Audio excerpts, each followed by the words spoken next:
Good day mga kabike bro. Ngayon lang ulit tayo nakapag-bike. Gawa nang nagbabantay tayo sa tindahan. Ayan, rides tayo ngayon sa Igya. Sakto na, pagkaganda ng panahon.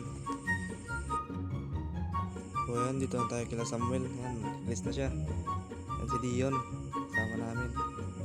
Ayan, papunta na kami dyan guys. Sa Igya, balikan lang. Pauwi na pala kami dyan guys. Hindi na ako nakapag-video yung papunta kami. Yan, teatrang ko nila Dion, Samuel. Guys, spinning lang.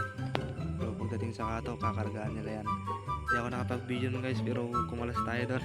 Napakasingin sa'yo guys. Bali, 3 araw pa lang ata ako nakaka-break sa pagbabike. Stop tayo ng 2 years. Ayun guys, dito na kami sa bayan ng Infanta. Buti na talaga, napakaganda yung sunset. Tanggal pagod talaga. Yung mukha ng karas oh. Tapos pag naiwan tayo dyan guys, buti lang, napakaganda yung sunset. Tanggal pagod.